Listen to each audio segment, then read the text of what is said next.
This was an interesting one. The Hill reporting, and this has to do with DNA. 'Cause I'm DNA. 3.8 million Texas students to take home DNA identification kits 5 months after Uvalde. Okay. This feels like a loaded headline. About 3.5 million Texas students will be sent home with a at-home DNA and fingerprint identification kit in the following weeks in case of an emergency, according to multiple reports.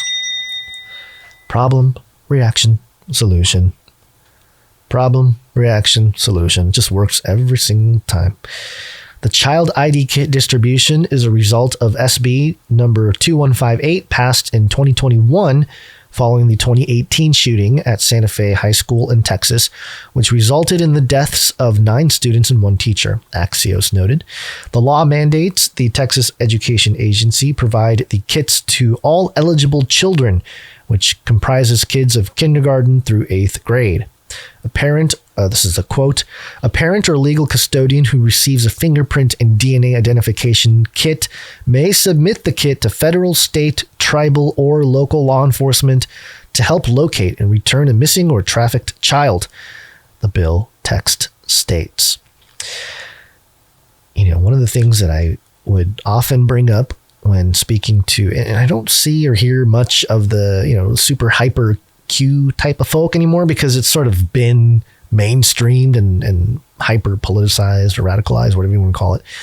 But a lot of times you still have people, you know, sort of talking about, they're, you know, Trump or his crew or whatever, the good guys, the white hats, they're taking down these trafficking rings, and they're you know, you're not hearing about it, but they're signaling to us that they're doing it and they're saving all these children and all that kind of stuff.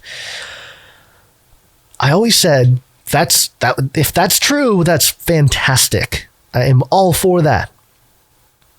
But just in general, the precedent that's being set with this topic of trafficking is not good. You know, and it's not really in a good direction. And this is the prime example right here. You know, how are we going to prevent trafficking or catch it early or, you know, whatever, eradicate that apparatus from society? We need better tracking of all the children. How about genetically? Because then, you know, if they can, you know, you can tell the children, like, hey, if you get taken, you know, instead of, you know, before it was like they should have to leave like a shoe or something, or a jacket or a headband or something, and then that could be sort of a clue for the, I don't know, maybe this is how TV shows normally go. I'm not saying that that's how it really happens, but in this case with genetics, it's like, oh, you just make sure you spit somewhere or something, you know, just something to leave your DNA somewhere, and then we can come find you because you're in the system, you know, and then we can trace you. And that's what it's getting to. And it just makes me feel uncomfortable about just the general direction of all of that. Quote, a parent or legal custodian who receives fingerprint and DNA identification. Oh, yeah, we already read this. The Houston Independent School District notified parents of the kit distribution this week in a letter noting that using them was optional. Hey, use that optional option. Use the option to not use the kit. Just my recommendation.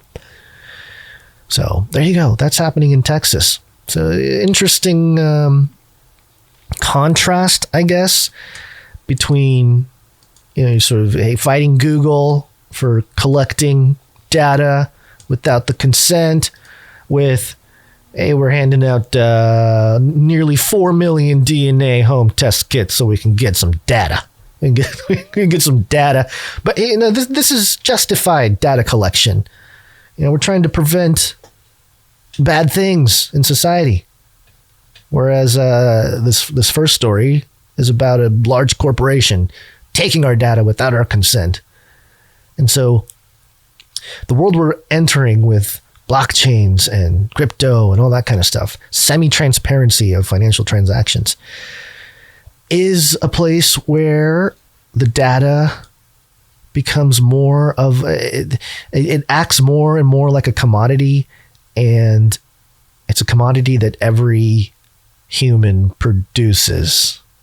So it's going to, quote unquote, empower people to sell their data properly in terms of these big corporations. We'll see. We'll see how it goes. But I think that's kind of where we're at with litigation as well.